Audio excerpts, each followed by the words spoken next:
The year is 1718, the Caribbean Sea.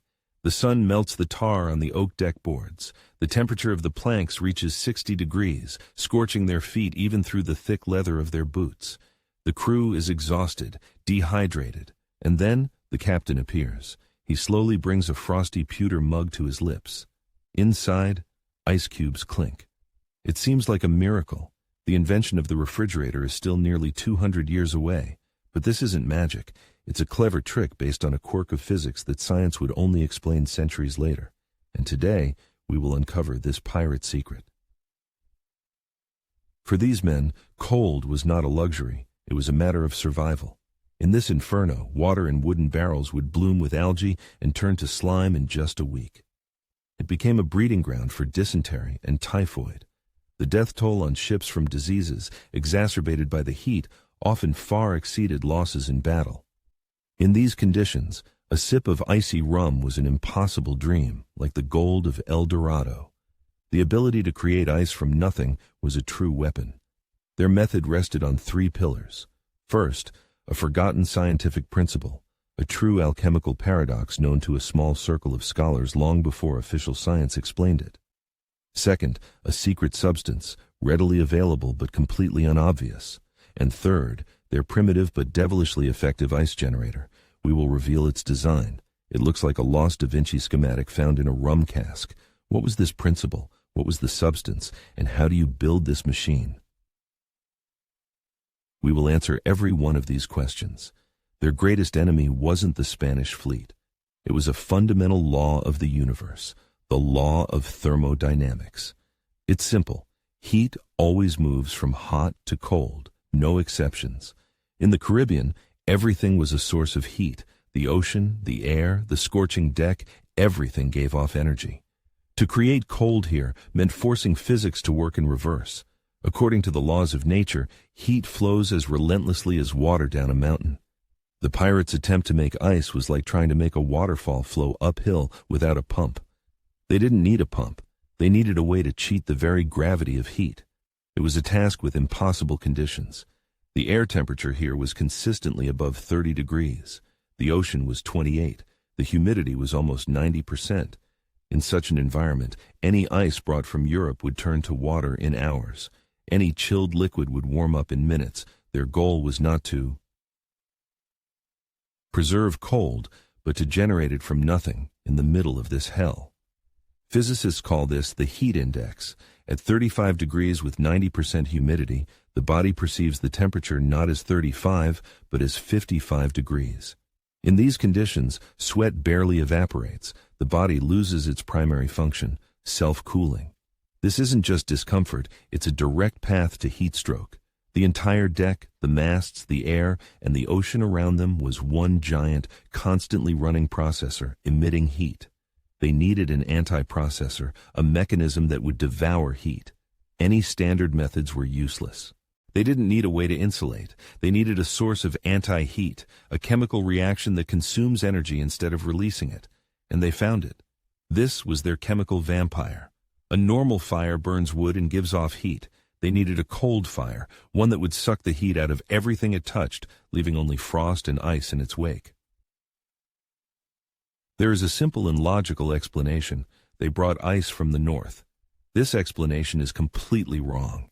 Any ice loaded into the hold of a pirate sloop in Boston would have turned into warm water long before reaching Cuba. The mathematics of melting is ruthless. It would be another 100 years before a man named Frederick Tudor, the true ice king, would build an empire on shipping ice to the tropics. But to do so, he needed ships with double walls, airtight holds, and tons of sawdust for insulation. Pirates had none of this. Their holds were just damp wooden boxes teeming with rats. The second theory is even more fantastic: deep sea water or mountain glaciers.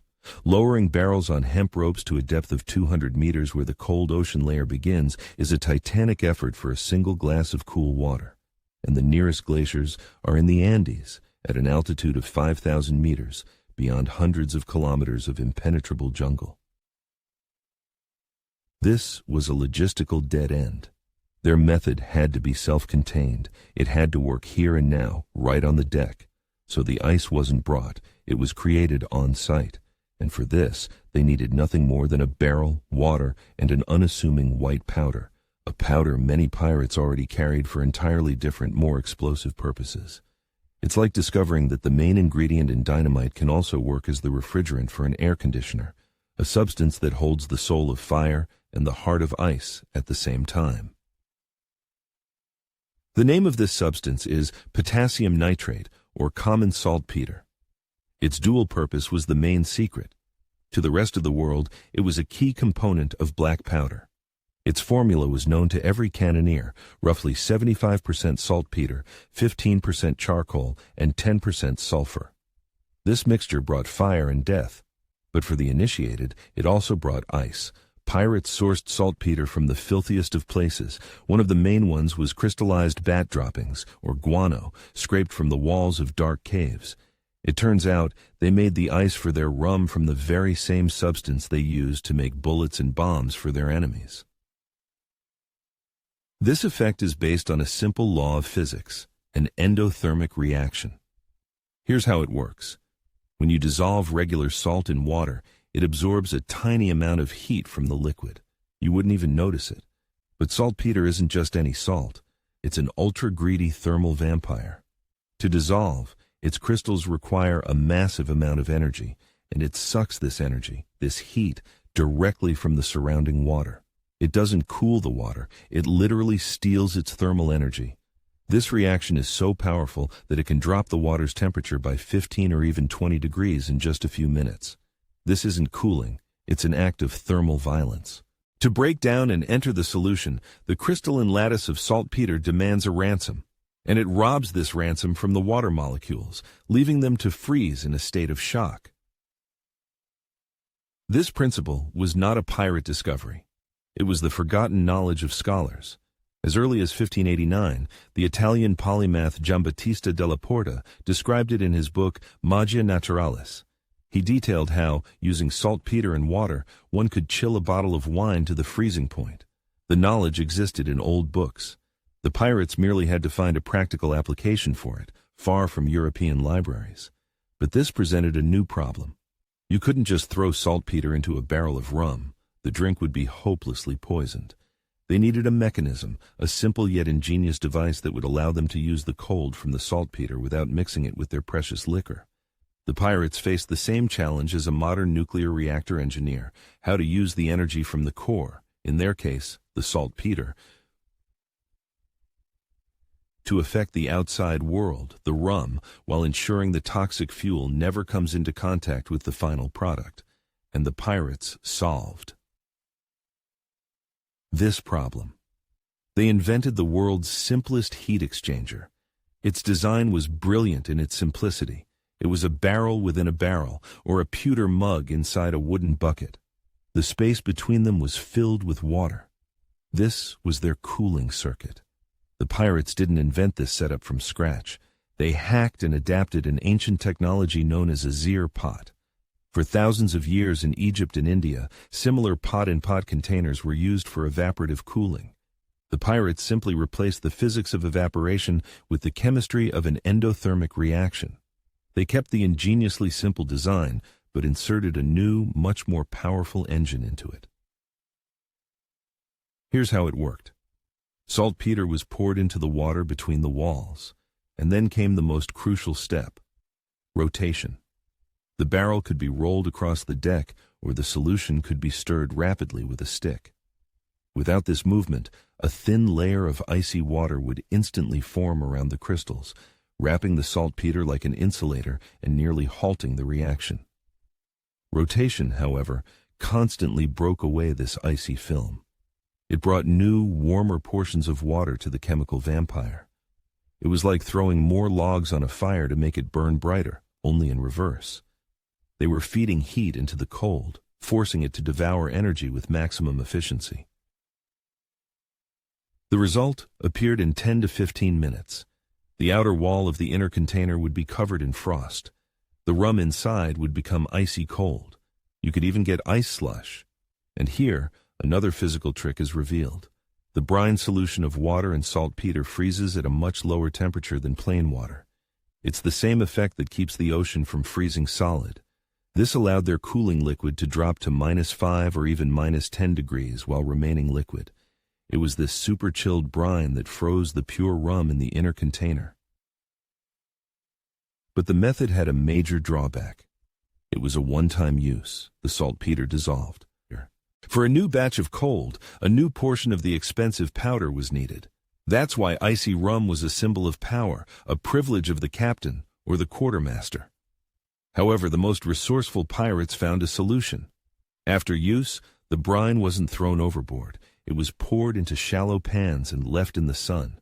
The water would evaporate, leaving behind the precious saltpeter crystals on the bottom, ready for another cycle.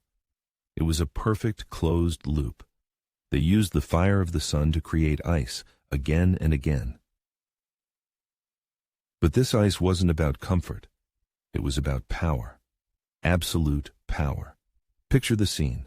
A crew, tormented by the sun, is drinking warm, foul-tasting water, and the captain is slowly sipping icy rum. This isn't just a privilege, it's a demonstration of control over reality itself. He isn't just a leader, he appears to be a magician, an alchemist who has bent the elements to his will. This reinforced his authority better than any whip.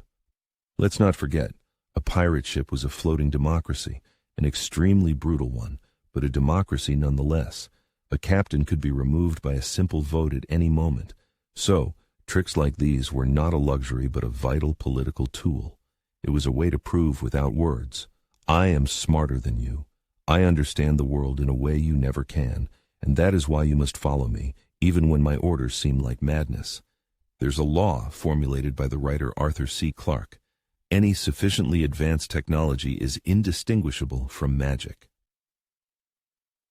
For a superstitious 18th century sailor whose world was filled with krakens, mermaids, and sea ghosts, a captain creating ice from a component of gunpowder was not a chemist. He was a powerful sorcerer, a man who had made a deal with the sea devil. But did this sorcery have a practical application? Could it save lives? Absolutely. After a battle, with a wound from a cutlass or a cannonball fragment, the main threats were invisible enemies, swelling, infection, and fever. A cold compress, made in 10 minutes right on the deck, could drastically reduce swelling and bring down a temperature. It constricted blood vessels, slowing the spread of infection. This gave the ship's surgeon precious hours. It increased a wounded man's chances of survival. Thus, a magic trick for the elite became battlefield medicine for everyone. This simple technology, based on cunning rather than brute force, is a perfect symbol of piracy. And the most interesting part is that this 300-year-old pirate hack hasn't just survived. It has been patented, packaged in plastic, and is likely sitting in your office first aid kit or your child's sports bag right now. That disposable instant cold pack is the very same pirate ghost trapped in polyethylene. Inside, it's the same setup, two inert substances that create cold when mixed, a capsule of water and a crystalline powder. Modern versions use ammonium nitrate or urea. They devour heat even more effectively than the old saltpeter. But the idea itself is 100% pirate technology. Every time you break the inner pouch of such a pack, you are repeating the gesture of a pirate pouring a component of gunpowder into a barrel of water. This isn't just a technology that has survived, it's an entire protocol, a way of thinking we have almost forgotten. It consists of 3 simple lessons. First, know your tools inside and out. To everyone else, saltpeter was a component of gunpowder, but to the captain, it was also a refrigerator. This is the hacker mindset. It sees a phone's GPS module not as a map, but as a machine for mining cryptocurrency. Second, generate a resource. Don't just store it. The pirates didn't try to solve the impossible task of preserving cold. They created it on demand. This is the logic of cloud computing. Why fill up a hard drive when you can get any data you need from the network on request? And third, knowledge is the sharpest weapon. Demonstrating a unique skill was more effective than direct violence. This is the instinct of a stock trader, the one who gets information 5 minutes before everyone else takes the entire pot. Which of these skills is most valuable today? The alchemist's eye, which sees hidden potential in the mundane, The engineer's mind, which creates a scarce resource from nothing? Or the spy's instinct, which uses information as an absolute weapon? Ultimately, what was this, first and foremost? A demonstration of pure scientific knowledge or a brilliant psychological trick to manage a crew? Write just one word in the comments, science or power. What was the main driver of this ingenious trick? The pure, beautiful curiosity of science or the cold, calculating pragmatism of power? Your vote will decide.